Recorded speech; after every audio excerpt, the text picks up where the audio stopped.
Coupe du Mali finale c'est dans longtemps kunda muso ani cɛw olu ɲɔgɔn danba fila labɛnni de bɛ senna.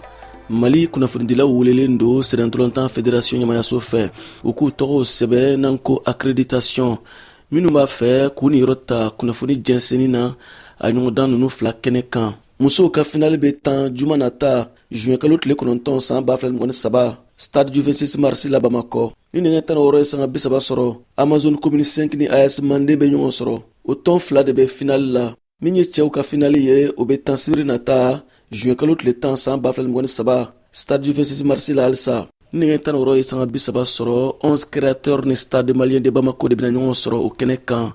O tɔn fila de bɛ finale la. Accréditation ye sɛbɛn ye min b'a to kunnafonidilaw minnu b'a fɛ ka kunnafoni ninnu jɛnsɛn a kɛnɛ kan terrain na olu ka se ka ye yɔrɔ caman na walasa o ka baara ka nɔgɔya u bolo. Nka n'a yɛrɛ k'a fɔ kunnafonidila min ma sɛbɛn in sɔrɔ a bɛ se ka don n'a ka carte de presse ye n'o y'a ka kunnafoni di bugunatigɛ sɛbɛn ye nka yɔrɔ bɛ yɔrɔ la a tɛna se ka ye k'a ka baara kɛ. Sénatrontan fédération ka laseli don min tɛgɛ n'o bilara a secrétaire général Ibrahima Traoré fɛ juin kalo tile 2 san 2023 o b'a yira k'a fɔ Coupe du Mali finale ɲɔgɔndanw kɛnɛw don minnu yanka ka bon kosɛbɛ kosɛbɛ ani fana sɛnɛntɔlɔntan ɲɔgɔnnajɛrɛ b'a don o dɔrɔn tɛ ɲɛnajɛ kɛnɛ belebele don sɛnɛntɔlɔntan kunda Mali la a kɛnɛ caman kan min bɛ cɛw ka finale kofɔ jamanakuntigi bɛ ye ka fara jamana maaba caman kan.